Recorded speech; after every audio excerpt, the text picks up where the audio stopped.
안녕하세요. 좋아하는 북클럽입니다. 오늘은 이제껏 너를 친구라고 생각했는데 정신분석 전문의 성유미 님이 지으신 책의 세 번째 시간인데요. 오늘 읽어드릴 부분은요. 언제까지 상대에게 맞춰주기만 할 텐가? 잘못된 관계가 반복되는 이유. 이 챕터를 읽어드리려고 해요. 우리가 성격을 말할 때 주로 세 가지로 이야기를 하죠. 첫 번째는 내가 나와 관계 맺는 패턴, 그리고 두 번째는 내가 타인과 관계 맺는 패턴, 그리고 세 번째 내가 이 세상 그리고 신과 관계 맺는 패턴. 이 관계 패턴을 곧 성격이라고 하죠. 오늘은 타인과 관계 맺는 패턴에 대해서 읽어보려고 합니다. 친구는 누울 자리가 아니다. 우리는 언제 손해를 생각하게 될까? 말 그대로 당했을 때다. 그렇다면 구체적으로 관계에서 당했다는 건 무엇을 말하는 걸까?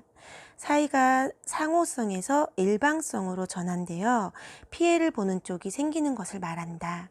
상호성은 관계의 핵심이자 관계를 지켜주는 댐과 같다. 처음에는 이 상호성이 그런대로 지켜진다. 그런데 받는 재미에 빠진 쪽에서 슬슬 본인이 원하는 대로 하기 시작한다.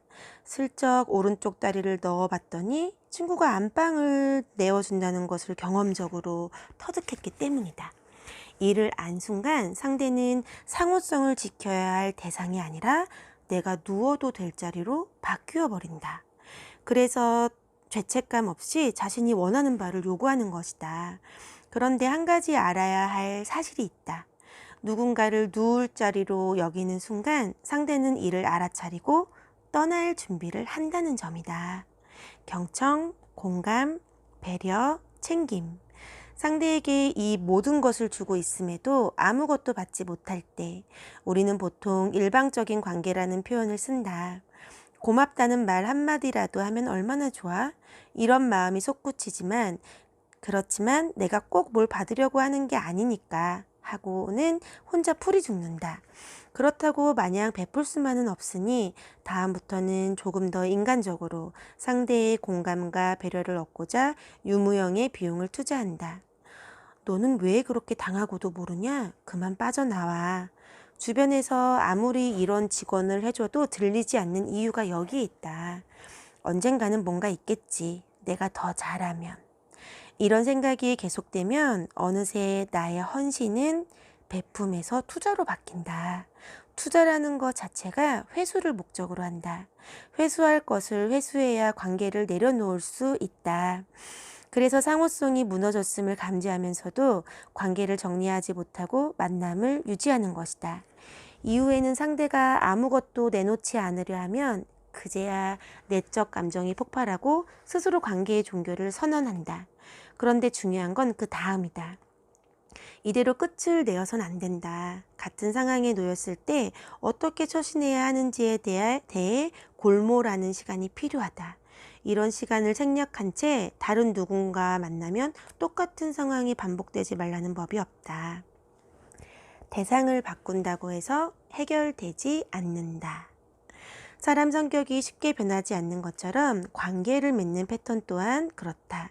근 5년간 친구 5명에게 크게 배신감을 느낀 민정 씨는 지금은 일절 대인관계를 맺지 않고 있다. 상대를 신뢰하지 못하니 누구를 만나도 그냥 겉도는 대화만 주고받을 뿐이다. 민정 씨는 대상만 달라질 뿐 왜 늘 같은 문제로 고민을 하는 걸까요? 저도 그게 이해가 안 돼요, 선생님. 민정 씨가 관계를 형성하는 패턴이 굳어진 것 같은데 이참에 한번 생각해 보세요. 아무리 상대가 반성한다고 말해도 아니 100번 양보해서 정말로 개가천선한다 해도 민정 씨 스스로가 변하지 않으면 50%가 바뀌지 않았다는 점에서는 정과 같거든요. 그냥 저는 제가 선택한 관계에 책임을 지고 싶었어요. 민정 씨가 생각하는 책임이란 게 뭔가요?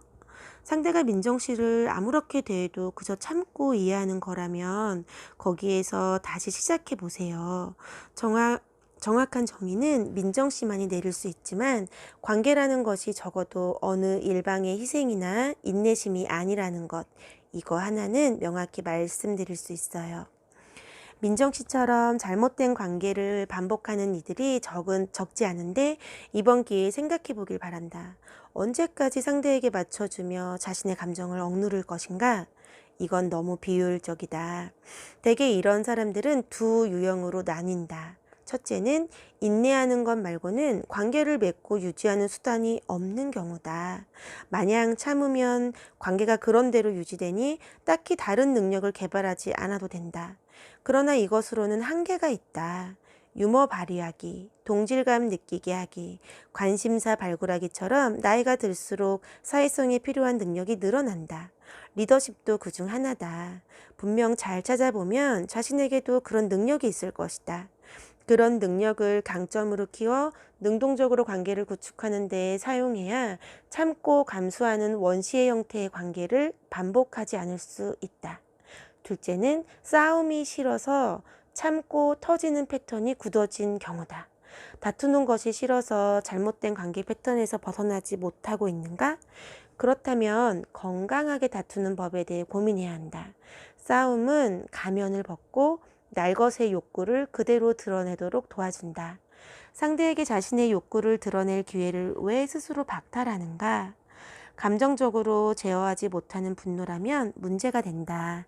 하지만 관계가 발전하기 위해서는 있는 그대로 서로의 욕구가 분출되는 다툼의 시간도 필요하다. 이 과정에서 자존심이 다칠 수 있다. 그러나 얻는 것이 분명히 더 클 것이다.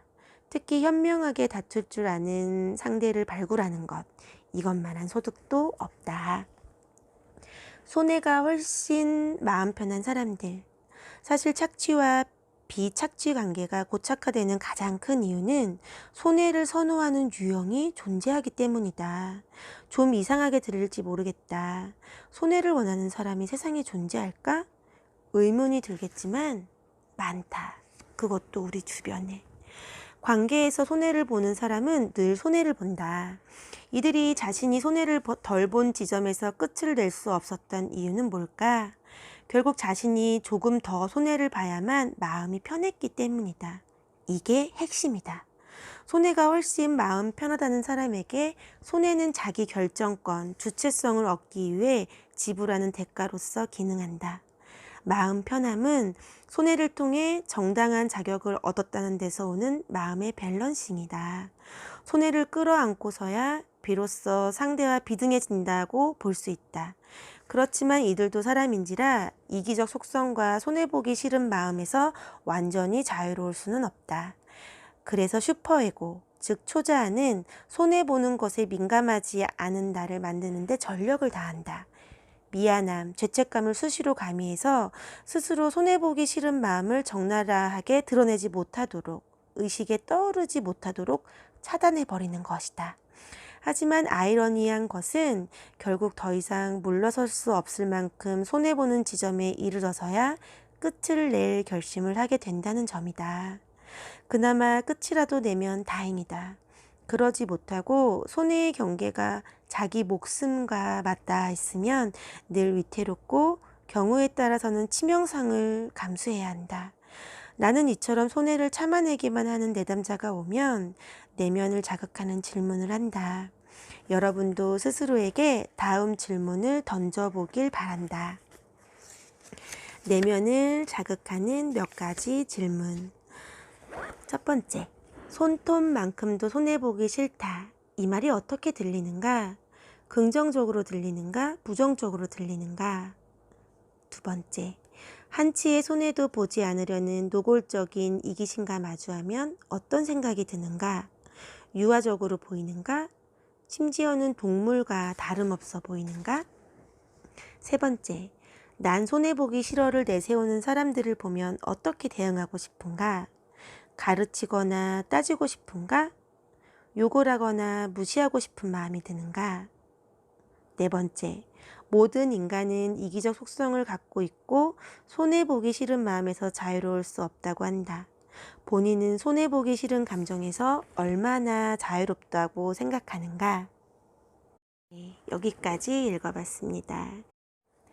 나를 이해하는 데 도움이 될 만한 짧은 설명을 드리자면요. 우리 마음 안에는 세 개의 내가 있다고 하죠. 세 개의 자아. 첫 번째는 원자아, 두 번째는 자아, 그리고 세 번째 초자아. 이 세 가지의 자아가 있는데요. 원자아라고 한다면 나의 욕구, 내가 원하는 것, 나의 갈망을 원자라고 하고요. 초자라고 한다는 건 어떻게 해야 된다. 내가 갖고 있는 원칙, 규칙들. 한마디로 도덕적인 잣대라고 하죠. 그래서 초자가 강력할수록 내 자신을 심판하고 그리고 판단하는 자아가 세다고 할 수 있어요. 여기에서 자아의 역할은 이 원자, 내가 갖고 있는 욕구와 그리고 초자, 내가 갖고 있는 도덕적인 기준들을 중간에서 조율해주는 역할을 해요. 그래서 이 조율을 자아가 잘 할수록, 잘 돼 있을수록 자아가 통합됐다, 건강하다, 자아가 건강하다, 자아상이 좋다라고 이야기를 하는 거죠. 우리가 보통 관계에서 불편하고 고통을 받는 이유는 내가 이 관계 안에서 원하는 욕구, 나의 욕구가 있는데 그 욕구가 실현되지 않고 자꾸 억압되거나 억제되는 상황일 때, 그럴 때 관계가 불편하고 고통을 겪게 되는 거죠. 건강한 관계를 위해서는 먼저 자신이 무엇을 원하는지, 자신의 욕구를 아는 것이 굉장히 중요해요.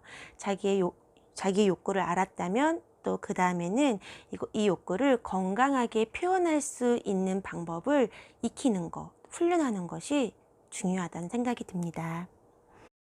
관계 안에서 자신의 욕구를 그냥 억누르기만 한다든지 아니면 건강하게 표현하는 방법을 찾지 못했을 경우에는 결국에는 스트레스가 쌓이게 되어 있죠. 그래서 그 스트레스를 잘못된 방법, 술이나 뭐 도박이나 일중독이나 이런 안 좋은 방법으로 해결을 한다든지 아니면 직장 생활에서 밖에서 많이 억제하고 참았던 분들은 집에 와서 잘못된 방식으로 푼다든지, 집에서 많이 참고 억압된 분들은 또 밖에 나와서 푼다든지, 이렇게 관계의 패턴이 잘못되었을 때 자신의 삶의 패턴도 함께 악순환이 되는 것을 많이 보게 되는 것 같아요.